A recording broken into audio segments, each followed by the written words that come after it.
what repairs are required and how do I even know how much I should be spending or including to make those repairs? Well, I tell you what, I'm going to share with you some of our uh, cheat sheet values for the repairs and really the process and how we make the decision on what repairs should be made. So you can have these, but make sure that you're adjusting these to fit the prices that you would be paying for these with your contractors. So remember, you take them, work with them, get to start you off, and then make the adjustments as you continue to build your team. The main thing that we look at when we're doing this is the perspective of why we're doing it. Our goal is to obtain a mortgage to generate cash flow, earn top of market rent to maximize that cash flow, and mitigate risk via property insurance. So let's focus on the repairs with that perspective. And remember, if you're not sure if the repair is needed, always include it. If the pictures don't show something, include the cost to make the repair. It always works out better for you that way.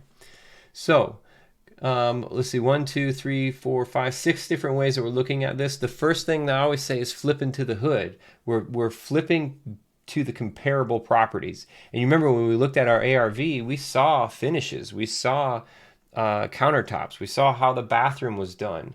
That's what's driving in my mind the repairs I need to make on my property to make sure that I meet that same appraised value that that property would that sold for that price, and I can be competitive with the renters who are looking at that property. If I'm charging $1,500 for a property and they've got granite countertops and tile showers, I better have granite countertops and tile showers, because would you pay the same amount of rent if you had the choice? Would you pay the same amount of rent for something that was half as good?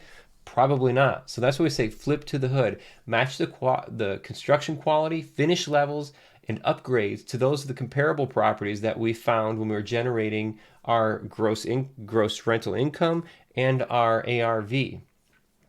Capital expenditure versus cash flow. So what does that mean? Well, I want to make sure for me when I'm making investments, my big ticket items are taken care of. And that's furnaces, that's roofs, windows, siding, all of that stuff. Because when I have to pay for that, when I've got a tenant in place, I disrupt the tenant. I don't get to write them off the same. It affects my cash flow. So what I want to do is I want to make sure I'm taking care of the capital expenditures for at least 10 to 15 years when we acquire this property. I don't want to have to worry about the big ticket stuff for at least 10 to 15 years. Insurance. I want to keep the house and the owner safe and make sure the insurance provider will insure the property.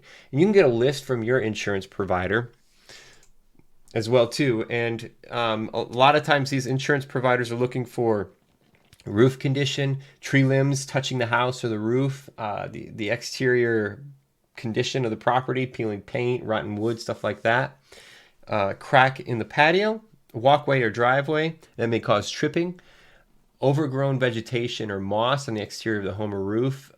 How clean are the gutters? If there are trees growing out of the gutters. Windows and doors are sealed properly.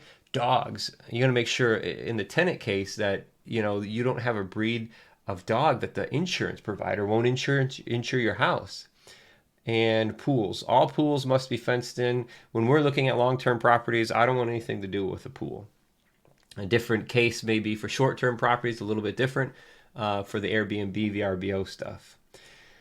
Wear and tear. Another thing we're looking at is wear and tear. Carpet is a no-no. Carpet is a no-no. So when we acquire properties, even if the carpet's nice, somewhat nice, looks nice in the pictures, I can guarantee when that tenant moves out, there's going to be stains under the couch. There's going to be rips under the bed. We always figure in getting rid of the carpet and putting hard surface flooring in. We love LVP, luxury vinyl plank, luxury vinyl tile. Those things are really nice, cost effective. They stand up. Bad thing with those is if there's a damage in the middle of the floor, it's almost impossible to repair that in the middle of the floor. The floating scenario, you got to repair the whole thing. Another step up in finishes would be tile and even site finished wood, 3/4 wood, engineered wood. Those have a long lifespan, but it costs more to put them in. Nothing high tech with excessive moving parts. If it's fancy, I don't like it because it costs more to maintain and costs more to replace. Um, Market standard appliances. I'm not going with touch screens. I'm not going with high end appliances because, again, it costs more to maintain, it costs more to replace. With appliances in general, uh, you also want to be privy to what the market is. So in certain markets, like say Memphis, we're providing the range hood and the fridge, and then the tenant provides everything else. Some of our places in Michigan will provide. Some of them even have washer and dryers just because they were in there. But the problem is with that is if they're in there and then they break, if they rented the place and they're expecting that appliance in there, then if you don't have the condition in the lease agreement, then you're going to have to pay for a new one. So look at what market you're in and what is the typical typical avenue for appliance provisions. I did skip over municipality regulations. That one's fun. So I'll be real quick on the story. I purchased a duplex. It was up down duplex, and we were going to keep it as a rental. Well, when we purchased it, the previous owner did not register it in that municipality within it had been lapsed for a year as a rental certificate. Since it had been lapsed, it went to the current zoning ordinance, which was no duplexes. So we had to renovate that entire house back to a single family. So you just want to make sure that your repairs reflect what the county, the city, building inspectors, rental inspectors, make sure that you know exactly what they're looking for so that way you can cover yourself on the repairs. That particular one cost us another 20 grand. It was a great deal. We did very well in the house, but it cost additional 20 grand just because the city wouldn't let us do what we wanted to do. We had to do what they wanted us to do. Other things with the municipality regulations, egress. Is it a bedroom? Does it have an egress? Does it have two means of egress? Egress is just exits. Handrails, window locks, tempered glass, smoke alarms, fire extinguishers.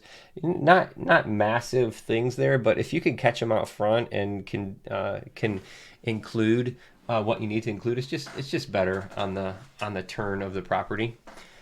The last thing we look at is overall tenant enjoyment for maximum rent.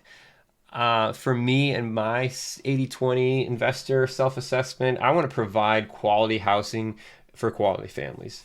I want to make sure that what we're putting out there is something that we would stay in. And it's easy to do in the Airbnbs. We'll actually stay in them and say, oh, we need this or we need that. Same thing. I want to put repairs into a property that make it nice and make the enjoyment for the tenant as well too. Anything you don't cover, anything that you struggle with making repairs, don't make repairs, you're going to create a situation where the tenant is always being disturbed. And just think about, is that something that you would want to do if you were the renter as opposed to the landlord? The sheet that we have together on this is just like I say, these are the estimates that we use. And again, just like the rent range, the ARV, the repair estimate is going to be the same way. I'm getting it confirmed with my construction team inside of the due diligence period. So I'm making sure that my estimated repairs match the current condition of the house, and it matches my contractor's quote as well too. These are the numbers that we use. When I first started out, so my education career was started with construction management, engineering, architectural engineering, and in construction management, I was always in the estimating phase. It's counting screws and nails, and it's going to take this and all this. And when it really gets down to it, when we were putting an offer together, I don't need to know all of that. I need to be covered for what I see. I need to be covered for what I need to assume. And then in the due diligence, I confirm. So these are the numbers that we use to do that, and you can go through all of these. I suggest that you modify and change. So even me, when I'm running through this, like sometimes like on a full bathroom, I can't do it for $3,000. If I even have to get into a wall or something, I got to be a little hotter on that. A nicer kitchen, I may put a little more in that. Roof always fluctuates. Painting, $3,000 painting. So if you look at that, in my mind, I'm thinking that's 1,000 square foot house. I can do 1,000, 1,200 square foot, somewhere around there. If you look at a really good price for painting is in the $3 a floor square foot, finished square foot, $3. So if you're doing a house that's 1,500, 1,700, 2,000 square feet, obviously you have to adapt with these prices. It's getting a dollar amount in there. The other thing I want to show you about this is the way that it calculates. And if I'm just estimating price, so on this one I want to do $30,000 of work in here. I can put that in my miscellaneous. You can see it calculates already this 10% contingency. Contingency just covers what I don't see and what I don't anticipate. And then it also calculates a construction management fee. And the construction management fee is $1,500 for anything $10,000 and under in renovation costs, and $3,000 for everything above that. That's a entry level management cost, and anything above that you'll see project managers charging a percentage of the overall, stuff like that. But that just gives us money in there and gets it done. The last little note I would have on here are if you have additional items, you can put them in here. And the furnace, AC, typically at $8,000. It's kind of hard to do around $8,000. We're seeing that run market dependent, obviously, in the 10 to 12 range on something like that. So again, make these modifications that fit your strategy and your contractors and your team. Last note, I promise, last note, don't touch anything down here unless you're changing this formula. Here, everything else is calculated up here. So as I add something in here, it calculates and pulls it down here. It adds it into here. So the only thing you're filling in is here and here. And it's going to give you a really quick number, a really fast way to make these repairs, to make this a house that is going to hit our primary points, right? It's going to be insurable, it's going to be lendable, and we're going to get high rent. Somebody's going to enjoy living there. That's the repairs. That's what the question is, to fix or not to fix. Hopefully that's helpful.